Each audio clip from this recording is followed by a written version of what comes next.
Nous sommes ravis de vous accueillir pour cette conférence autour de la thématique innovation, agilité, confiance. La sécurité cloud native est-elle possible? Un vaste sujet. Et on va tenter de répondre à cette question. Pour cette conférence, je serai accompagnée de Nassima Auvray, qui est directrice de la stratégie au sein d'Orange Cloud for Business. Je serai également accompagnée de Kader Sedak, qui est business développeur au sein d'Orange Cyberdéfense. Et puis nous attendons Mourad Melouk, qui est directeur de la sécurité au sein d'Air Liquide et qui va nous rejoindre d'une minute à l'autre. Merci à tous d'être là, surtout que l'horaire n'était pas forcément très favorable. Merci en tout cas. Et je vous propose de commencer. Alors, on va commencer par probablement une question très simple, mais quels sont les défis du cloud, Kader, et quels sont les challenges en termes de sécurité? Bonjour à tous. Merci Florence. Alors, peut-être avant de commencer et aller dans le détail, j'aimerais juste rappeler. J'ai commencé dans le cloud il y a à peu près 10 ans. Et à l'époque, les clients, beaucoup de clients migraient dans le cloud pour aller chercher de la capacité, de la capacité du compute, du storage et de l'élasticité dans le cloud. Autrement dit, ils cherchaient avant tout à migrer leurs applications telles quelles. Ce qu'on pourrait appeler aujourd'hui, dans le cloud d'aujourd'hui, une stratégie dite lift and shift. C'est-à-dire qu'on va migrer des applications sans forcément revoir leur architecture ou leur conception. De nos jours, la migration dans le cloud, aujourd'hui, les clients vont chercher surtout à moderniser leurs applications pour être dans une stratégie dite souvent cloud first. Et la modernisation des applications va passer comme souvent par de l'innovation. De l'agilité d'abord, par des cycles de développement courts et rapides, mais aussi de l'innovation par les nombreux services qu'apportent les cloud providers, comme de l'intelligence artificielle, du machine learning, du serverless, bref, un tas de services que vous connaissez sûrement. Et grâce à cette innovation, cette agilité, ça va permettre à ces applications, justement, de se déployer beaucoup plus rapidement, mais aussi de se mettre à jour plus fréquemment. Et tout cela va permettre à ces applications, à ces clients, de réduire leur time to market et d'avoir ainsi un avantage compétitif significatif. Pour vous illustrer cela, j'ai pris deux exemples que vous connaissez sûrement tous et qu'on utilise presque quotidiennement. C'est deux applications, entre autres, qui ont un peu disrupté leur marché, respectif par leur business model, par leur vision du marché, mais ce qu'on sait souvent moins, c'est qu'ils ont utilisé dès le départ le cloud et notamment l'utilisation d'applications cloud natives. Ce qui leur permet, comme vous voyez à l'écran, pour Netflix par exemple, c'est plus de 600 services en production et surtout plus d'une centaine de déploiements par jour. Netflix, c'est beaucoup plus de services en production, mais c'est plusieurs milliers de déploiements par jour. Donc on voit à travers ces applications et pourtant, pour venir ici, j'ai utilisé Uber. Souvent à la maison, on regarde Netflix et on ne s'aperçoit pas en tant qu'utilisateur qu'il y a tous ces déploiements. Et c'était une manière de mettre en exergue un peu ce qu'apporte le cloud, de manière concrète et par rapport à nos usages au quotidien. Donc justement, ce que je vous propose là, c'est de voir un peu plus ce qui se cache derrière ces applications dites cloud natives. Les applications cloud natives reposent sur trois principaux piliers. Le premier, ça va être justement d'amener des architectures beaucoup plus modulaires, beaucoup plus granulaires, basées sur des microservices. Un microservice, ça peut être le panier achat, ça peut être une fonctionnalité comme l'historique quand on va commander un achat. Bref, c'est tout un tas de services qui va permettre aux équipes de développement de pouvoir venir rapidement déployer, développer, mettre à jour des composants de manière granulaire, donc ces microservices. Et donc créer des composants beaucoup plus rapidement. Le deuxième pilier, c'est justement le sous-jacent des applications pour les faire tourner. Donc, comme vous le savez tous, on a besoin de ressources réseau, des ressources de type load balancer, des DNS, bref, un tas de ressources. Et ces ressources, comme tout est virtualisé dans le cloud, ces infrastructures, on va les déployer à travers des scripts. C'est ce qu'on va appeler l'infrastructure as code, souvent sous l'acronyme IAC. Et cette infrastructure à code va permettre à la fois de déployer beaucoup plus rapidement les infrastructures, mais aussi d'automatiser les déploiements. Et le troisième pilier va être le nouveau modèle opérationnel qui existe depuis un moment, mais qui est utilisé aujourd'hui systématiquement dans les applications cloud native, qui est le DevOps, qui est à la fois un modèle opérationnel et organisationnel, qui va permettre d'amener des développements de cycles courts et en continu, et de manière agile. Donc ces trois piliers vont justement, grâce à ces trois piliers, on va pouvoir développer des applications cloud natives. Donc comme on le voit à l'écran, donc qui vont tourner notamment les microservices sur des containers, qui sont des composants qui vont de manière unitaire faire tourner des applications. Et c'est grâce à ces applications natives, à ces différents éléments, qu'on va apporter ce que je disais en introduction, l'agilité, l'innovation, la rapidité et la fréquence de déploiement. Donc une fois qu'on a dit ça, en termes de sécurité. En termes de sécurité, aujourd'hui, quand on a compris comment se composent ces environnements cloud et ces applications cloud natives, la sécurité, pour qu'elle ne vienne pas rompre la promesse et les bénéfices du cloud, elle doit pouvoir s'intégrer justement dans ces environnements et ne pas être un frein, un obstacle à l'ensemble des équipes qui développent au quotidien ces applications cloud natives. Je vous propose de revenir dans ma seconde partie, oui, on a une seconde, pour venir plus en détail sur comment la sécurité peut être déployée dans ces environnements-là. Merci Kader. Alors, effectivement, tu as parlé des services innovants, tu as parlé de microservices, tu as parlé d'automatisation, tu as parlé d'infra as code, tu as parlé de DevOps. Mais du coup, nos clients ont besoin aujourd'hui de s'appuyer sur un environnement de confiance numérique. Et je propose, Nassima, que tu prennes la parole pour expliquer qu'est-ce que la confiance numérique. Alors, bonjour à toutes et à tous. Alors, tout d'abord, ces dernières années, on a énormément parlé de cloud souverain, de cloud de confiance, avec des approches parfois différentes. Donc, ce que je vous propose, c'est, avant de partager avec vous une approche qui est en tout cas une position que tient Orange Business Services sur ces enjeux de confiance numérique dans le cloud, j'aimerais revenir juste sur quelques fondamentaux. Alors, le cloud, c'est quoi? Le cloud, c'est des infrastructures physiques qui hébergent des serveurs qui sont reliés entre eux, et ces serveurs, ils sont conçus pour traiter, exploiter des données, exécuter des applications, des logiciels, et j'en passe. Donc, à l'instant, Kader a bien mis en avant le caractère innovant du cloud, et aujourd'hui, il n'y a aucun doute sur le fait que le cloud est une véritable opportunité, aussi bien pour les entreprises publiques que les entreprises privées, petites, grandes, pour aussi tout un chacun. Donc le cloud, c'est vu comme une véritable opportunité, mais ça peut être vu aussi comme un risque. Comme un risque dans le sens où, à partir du moment où on va confier ces données à un opérateur, dans un environnement physique ou logiciel qui n'est pas le nôtre, et donc que potentiellement on ne maîtrise pas, il peut y avoir des risques de perte de contrôle de ces données, des risques aussi qu'on puisse les utiliser à notre insu. Et donc c'est bien de là que naît la notion de cloud de confiance, ou en tout cas ce besoin. Le besoin de pouvoir maîtriser les données dans le cloud public, ou en tout cas pouvoir être maître et faire des choix quant aux dépendances que l'on souhaite, qu'on est prêt à consentir, et toujours dans une approche en fait de maîtrise des risques. Je pense que ça, c'est un point important. Donc ceci étant dit, quelle est ou quelle pourrait être la définition de la confiance numérique dans le cloud? On pense que ce qui est intéressant, tout d'abord, c'est de dire que la confiance numérique dans le cloud, c'est une notion à géométrie variable. Pourquoi? Parce que l'enjeu, c'est de pouvoir apporter des garanties à nos clients en fonction de leurs besoins, de leur contexte, du niveau aussi de sensibilité de leurs données. Si je prends, pour exemple, une entreprise multinationale dans le domaine du luxe, elle n'aura probablement pas les mêmes besoins qu'une entreprise nationale en fait, qui est en charge de l'énergie. Ou bien une grande entreprise n'aura pas les mêmes besoins qu'une ETI ou une PME qui est impliquée, ou en tout cas qui investit localement. Donc ça, c'est un point important. Ceci étant dit, ces garanties, elles vont s'appuyer sur un certain nombre de critères, donc comme je disais, qui vont s'appuyer sur des besoins des clients, qui vont confier leurs données, leurs applications.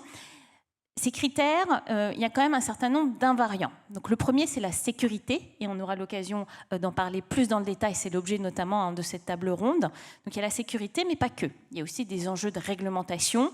Alors, on connaît très bien le RGPD, on entend parler, et on parle énormément du Cloud Act, où là on voit bien qu'il y a des mesures juridiques donc extraterritoriales qui ont pour premier objectif de protéger finalement le pays, la nation qui a émis ces mesures-là. Et en même temps, ces mesures protectionnistes, elles peuvent aussi être invasives, puisque dans le cas du Cloud Act, le juge américain peut pouvoir disposer des données à partir du moment où elles sont hébergées par un opérateur en fait, qui porte la bannière, on va dire, étoilée. Donc sécurité, réglementation. Il y a aussi la fiabilité et la résilience. Ce sont des points importants. On en entend peut-être moins parler, mais quand on parle de confiance numérique, ça passe aussi par cela. Tout à l'heure, je disais, c'est bien pouvoir confier finalement ces données à un opérateur tiers de confiance. Donc derrière, on va chercher à pouvoir à assurer une continuité de service. Et ensuite, vous avez toute une galaxie, entre guillemets, de critères qui vont dépendre des besoins et du contexte des uns et des autres. Certains seront très attentifs à la localisation des données, à la proximité. D'autres chercheront à avoir une immunité vis-à-vis des juridictions extraterritoriales. Donc voilà, donc, si on devait retenir une chose, c'est le cloud, la confiance numérique, c'est une notion à géométrie variable. Alors peut-être juste pour compléter mes propos et comment en fait finalement Orange Business Services se positionne dans tout cet écosystème. Donc historiquement, Orange dispose d'infrastructures et d'un savoir-faire, des compétences sur plutôt ce qu'on appelle le IaaS, ce qui permet en fait d'offrir et de proposer des solutions et des services sur du cloud privé, mais aussi sur du cloud public. Il y a quelques années, on a fait le choix de compléter ce positionnement en proposant des services managés sur des plateformes en fait, de partenaires, en ayant toujours un positionnement agnostique vis-à-vis de ces partenaires, mais en ayant toujours en tête cet objectif de pouvoir apporter des garanties aux clients en fonction, j'insiste bien, du niveau de sensibilité de ces données, de ses attentes et de ses besoins. Voilà. Et donc, en tout cas, dans les invariants, il y a toujours cette question de sécurité que l'on retrouve.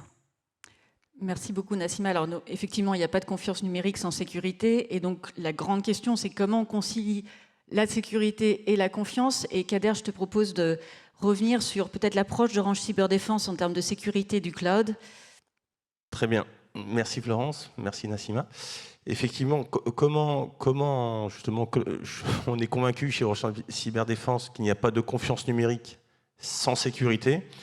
Et même plus que ça, c'est-à-dire que, comme on l'a vu dans la première partie, on est convaincu également qu'il est nécessaire aujourd'hui, par rapport aux spécificités du cloud, on l'a vu, par rapport à l'innovation, aux architectures microservices, au DevOps, à la manière dont on sont conçues aujourd'hui les applications cloud natives et tous les bénéfices qu'elles apportent, on est convaincu qu'aujourd'hui, il est nécessaire de repenser sa cybersécurité à l'ère des applications cloud natives.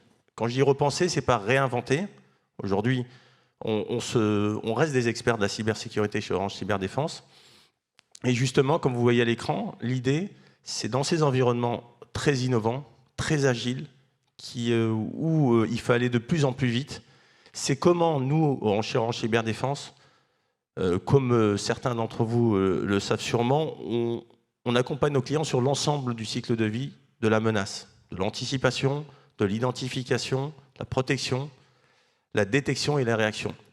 Et quand on dit repenser, c'est comment on va repenser tous nos services pour qu'ils s'intègrent nativement dans ces environnements.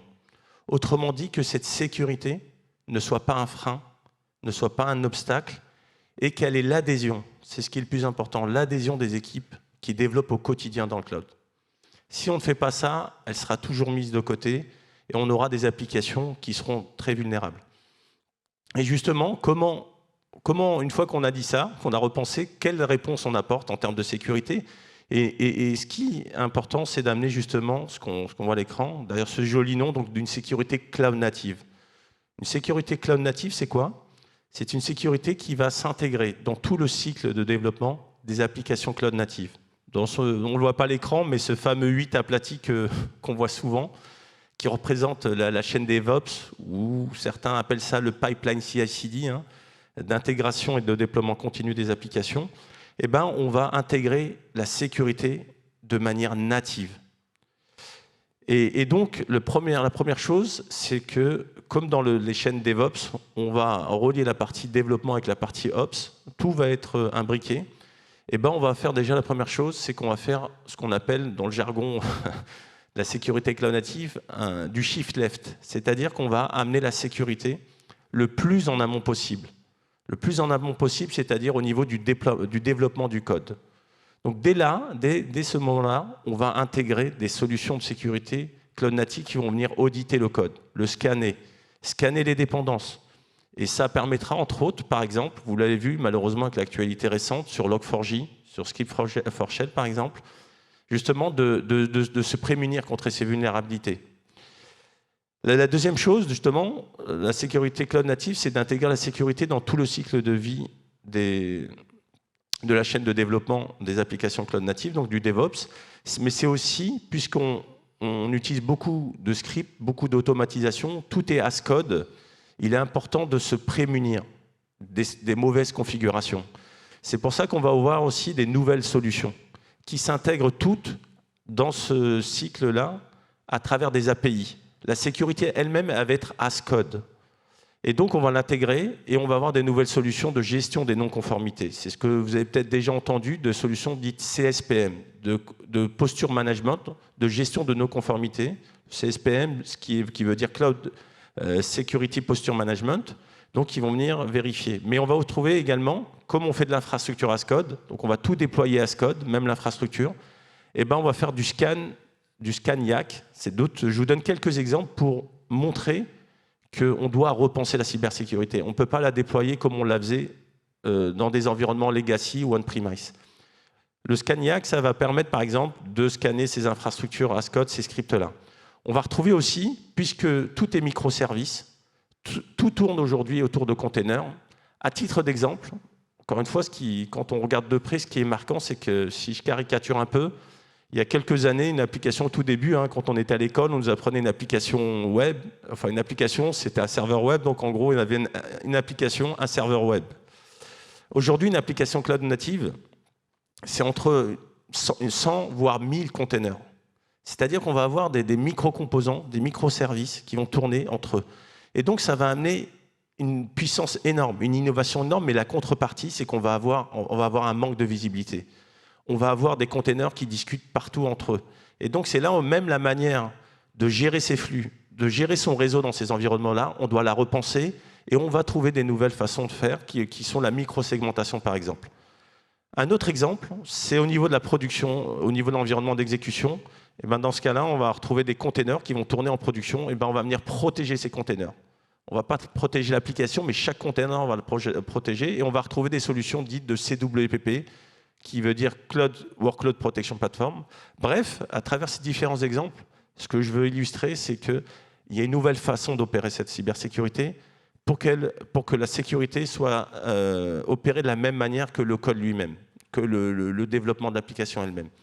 Et pour terminer, donc, le Gartner, par exemple, pour créer une cohérence de l'ensemble, a même créé une catégorie qu'il appelle le CNAPP, avec un C, donc qui veut dire le Cloud Native Application Protection Platform, qui vient un peu résumer ou synthétiser toute cette sécurité que je viens de citer avant, à travers des plateformes. Donc, et pour cela, donc, on travaille avec nos différents partenaires qui amènent justement ces solutions et répondent à cette problématique et ainsi apporter une sécurité cloud native. Et donc, pour nous, chez Orange Cyberdéfense, pour faire un lien avec ce qui a été dit avant par Nassima, on est convaincu que la sécurité cloud native, aujourd'hui, est une réponse, elle n'est peut-être pas la seule, mais est une réponse aujourd'hui qui permet justement d'amener cette confiance numérique dans ces environnements très innovants et agiles. Merci beaucoup, Kader, pour cet éclairage. Mourad, bonjour. Ça a été un peu stressant cette arrivée. Tout va bien. Désolé, de retard. Vous avez pris de l'eau, tout va bien. Il n'y a aucun souci. Mourad, merci beaucoup d'être là avec nous. Je vous représente Mourad Merout. Il est directeur de la sécurité au sein d'Air Liquide. Et on trouvait intéressant que Mourad nous présente son point de vue. Et j'ai une première question, tout simplement, où vous en êtes en termes de transformation dans le cloud. Voilà, si tu peux juste nous éclairer sur où vous en êtes dans cette transfo au sein d'Air Liquide. Donc la transformation cloud, c'est une grande aventure qu'on a commencé, je dirais, il y a 7 ans de ça, mais exactement sur la partie workplace, parce que notre groupe Air Liquide a fait le pas de passer sur la partie messagerie workplace depuis 2015. Donc on était un peu précurseur en Europe et même peut-être dans le monde nord-amérique aussi. Derrière, quand le besoin, en fait, on dirait nos clients internes, parce qu'on les appelle des clients internes, ils étaient habitués à ce monde de cloud, ils avaient cette facilité, ils ont commencé à goûter à cette agilité et à demander, comme on appelle, une machine à la vitesse d'un clic d'un bouton. Et donc c'est ça, en fait, qui a poussé, si vous voulez, nos clients à vouloir mouver, transformer, même pas aller dans ce monde-là par facilité. Et derrière, c'est pour ça qu'on a commencé à freiner un petit peu cette migration qui venait du business, dans le sens, on ne voulait pas laisser faire tout seul le business parce qu'il n'avait ni le recul, ni la compétence nécessaire pour pouvoir commencer à déployer en fait, tout son environnement, ses applications. C'est dans cet aspect-là, on a fait un frein, on va dire, pas énorme, pendant presque 5-6 mois, le temps de d'étudier complètement les offres cloud et de dire c'est quoi cet animal qui vient d'arriver, parce que c'est un animal qui est assez bizarre, où il offrait certainement une agilité. Et aussi, il y avait un risque derrière, quand je dis cette agilité, ça donnait la possibilité aux business owners de créer ce qu'ils voulaient par des clics. C'est ça la difficulté. Et donc, nous, au niveau de la sécurité, donc on a commencé à voir ce risque venir. Et donc, on a changé la stratégie, la philosophie. On a dit non, ce qu'on va faire, on va étudier les différentes offres du cloud. On va essayer de sécuriser tout ça. Et puis, d'ailleurs, on va offrir une marketplace spécifique à Air Liquide où on va essayer de créer un environnement sécurisé et maîtrisé. Donc, je peux m'étaler un peu plus, mais je vais prendre plus de temps. Donc, mais au niveau de la transformation, au niveau de l'Europe, on va dire au niveau des data centers, actuellement, on est à presque 80% de toute la partie, on va dire, data center qui a été transférée. Nous, spécialement sur la partie AWS, une partie des ERP aussi, elle est sur Azure. La partie Google, toute la partie Workplace, elle est déjà à 100% dedans. La partie Nord-Amérique, c'est contradictoire, mais là-bas, on est presque à 60% moins que l'Europe. Et la partie APAC, on est à 98%. La partie Afrique, basée sur toujours la partie AWS en Afrique du Sud, depuis maintenant 2 ans, elle a ouvert une région sur place. Là, on est à 100% à ce niveau-là. Voilà au niveau de la migration, on va dire. Donc une empreinte plus forte finalement en Asie, peut-être grâce à Boris, je ne sais pas. Mais... C'est l'Asie, en fait, c'est pour ça que je dirais les arguments ou les éléments qu'ils ont fait choisir d'aller vers le cloud. C'est pour ça que je vais peut-être donner une alerte, un warning par rapport au business. Les clouders, c'est normal, c'est leur métier aussi. Ils offrent la facilité et le cost. Ils disent oui, le cloud, c'est moins cher, largement moins cher que la partie legacy data center. Il ne faut pas se leurrer. Donc là, j'ai qu'un recul de 5-6 ans, on remarque que la partie cloud coûte à 1 à 2 fois plus que les legacy data center. Certains, ça c'est au niveau du coût. Si on prend que l'argument coût, on se gourre. Donc derrière, en fait, ce que ramène le cloud, certainement, c'est la partie agilité, flexibilité et la partie futures. Toutes les nouveautés où le business, il cherche derrière ça. Donc effectivement, Mourad, vous avez initié vous êtes relativement précurseur il y a 6-7 ans déjà, donc ça fait un bout de temps.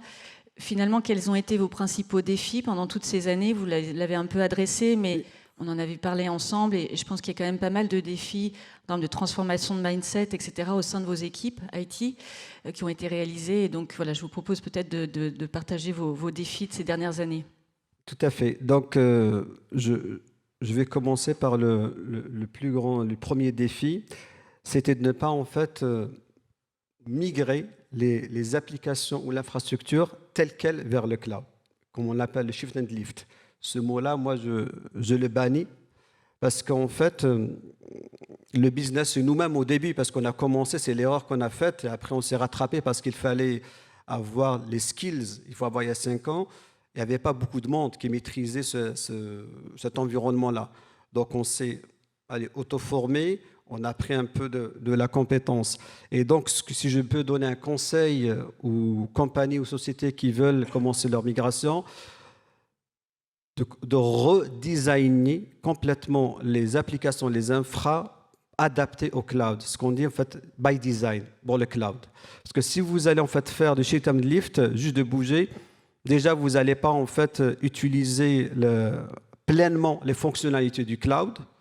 Vous allez tout le temps être en retard par rapport aux fonctionnalités, aux features qui vont sortir tout le temps, parce que votre infrastructure ne sera pas adaptée, parce que vous l'avez réfléchi au mode legacy data center, les VLAN, le schéma du château fort, je laisse tout passer, et puis derrière, au niveau de la sortie, je vais bloquer ou filtrer.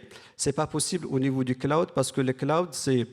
Vous allez voir, quand on parle d'un compte, de toute façon, vous le savez très bien, déjà, le vocabulaire, ce n'est pas le même. Un compte, au niveau, si je prends l'exemple de AWS, d'Amazon, un compte, c'est tout un environnement. C'est les VPC, les identités, les EC2, les buckets, et j'en passe. Donc, tout ça, c'est un compte.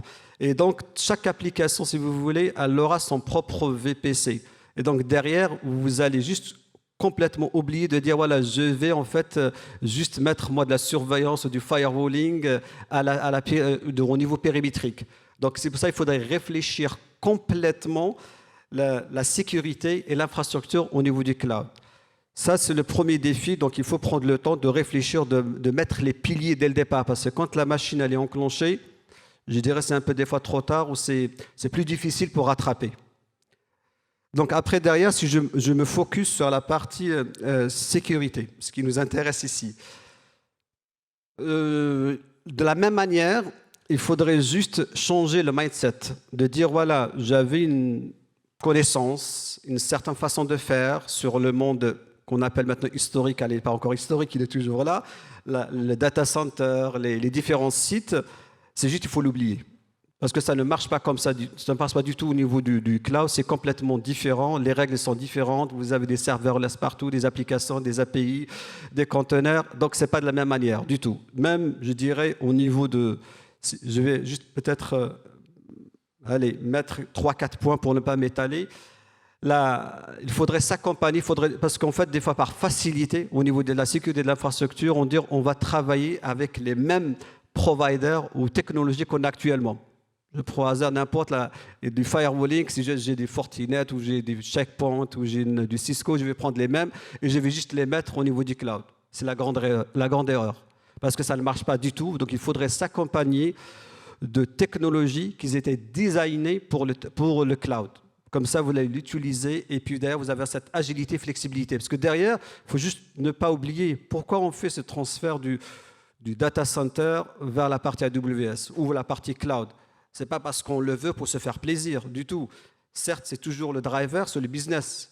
La pression, elle vient du business parce qu'il veut avoir cette agilité, il veut avoir cette rapidité, il veut avoir ce gain de coût, à discuter après derrière où est-ce que ce gain de coût.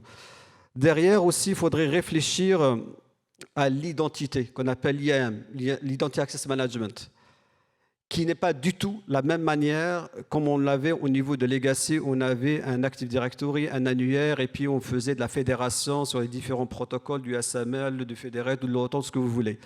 C'est complètement différent. Et puis derrière, si on prend l'exemple de AWS, parce que c'est les plus grands, on va dire, fournisseurs actuellement au niveau du monde, le vocabulaire lui-même n'est pas le même. Donc il faut faire très attention quand on parle d'un IAM au niveau AWS, ce n'est pas du tout la même chose, ce qu'on connaît jusqu'à maintenant.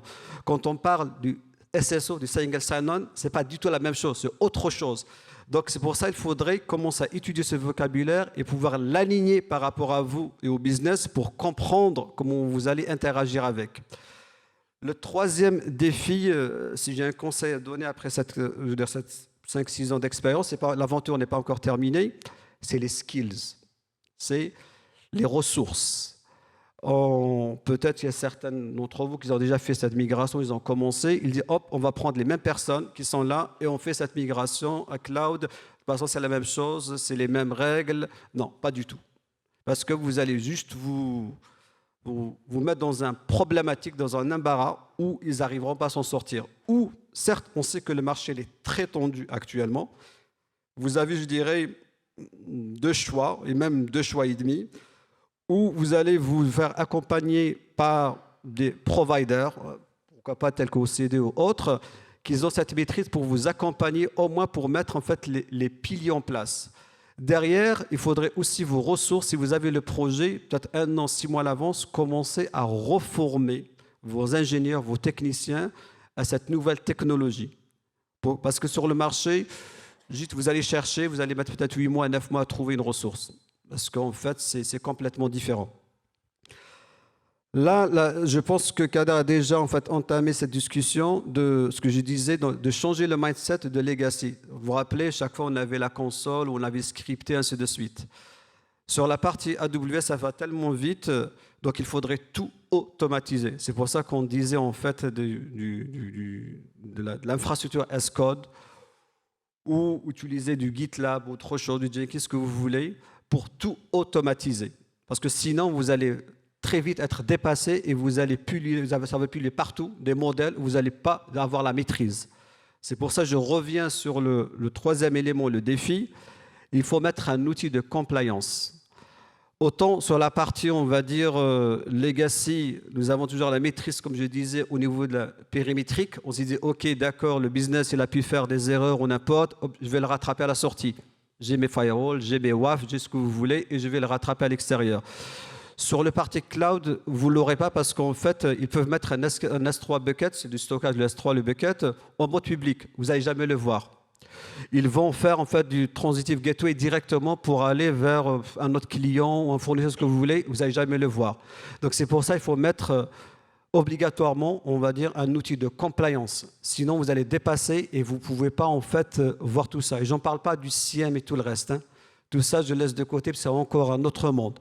Mais au moins, c'est le conseil que je vous donne, c'est mettre ces piliers en place et réfléchir à sa stratégie et ne pas en fait laisser, c'est peut-être c'est moche à dire, laisser une carte blanche au business de faire ce qu'il veut. Là, ce sera l'erreur. Il faudrait, certes, il faudrait la faire d'une manière intelligente, de préparer, d'organiser cette marketplace privée de votre compagnie qui respecte toutes les règles dont vous avez besoin et la mettre à disposition du business. Merci, c'est intéressant pour en parler pendant des heures, mais effectivement, vous avez parlé de sécurité by design, vous avez parlé d'automatisation, vous avez parlé du changement de mindset, des skills qui sont, des compétences qui sont difficiles à trouver sur ce marché. Donc vous êtes en train de vivre, et vous l'avez vécu ces dernières années au sein d'Air Liquide, une vraie transformation. On n'a pas parlé de la donnée, ou indirectement. Comment gérez-vous les données au sein d'Air Liquide ? C'est un très bon sujet et c'est un casse-tête sans fin parce que Air Liquide, je ne sais pas si vous le savez ou non, elle a plusieurs domaines, en fait, des gaz rares, des gaz militaires et on fait aussi de la santé. Et c'est plutôt le sujet de la santé qui nous pose un gros problème parce que nous sommes présents un peu dans tout le monde entier.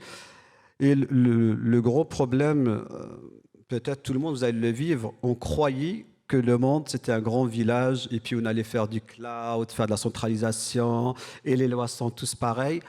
Malheureusement, on se fait rattraper. Je prends juste l'exemple de l'Europe pour, je dirais, la GDPR ou même le dernier, je veux dire, arrêté européen, c'était la Schrems 2 sur la donnée où elle doit être hostée obligatoirement personnelle et spécialement médicale, qui doit être obligatoirement hostée en Europe. Je dis en Europe, et même certains pays comme l'Allemagne et tout, ben non, il va dire localement. Donc là, je parle que pour l'Europe, et si je parle aussi, après je vais donner les solutions que nous, on a choisies et qui étaient validées par la Cour européenne, je peux donner aussi l'exemple de la Chine. On est dans la même configuration. Ils ont sorti en fait leur réglementation People, Personal Information Protection Law, c'est la même chose, où ils disent bah, aussi, moi, la donnée chinoise de ma population, il faut qu'elle soit en Chine. D'accord, ok, on a tout mis en AWS, tout mis en Google, c'est des Américains, on connaît très bien l'histoire entre la Chine et l'Amérique, donc c'est tout ce problématique que vous allez faire face. Et c'est pour ça que je dis, c'est beau le cloud, d'accord, on avait cette idée tous, idéaliste, et tant mieux pour nous, on était optimistes de dire, voilà, le monde c'est devenu un grand village, on va tous partager la donnée, il n'y aura pas de frontières, on est tous sympas, on est tous honnêtes. Ce n'est pas le cas, et donc la loi nous rattrape. Donc par rapport à ça, donc, au lieu de dire, voilà, je vais créer des régions dans chaque pays, on peut le faire, mais sauf derrière, ce n'est pas évident et ça va enfin quadrupler ou multiplier les coûts. Si on parle de la Chine, même AWS, elle est présente en Chine, sauf qu'elle n'a pas toutes les fonctionnalités non plus. Donc, est-ce que vous allez faire du Alibaba? Ok, why not? J'ai rien contre, pourquoi pas, hein.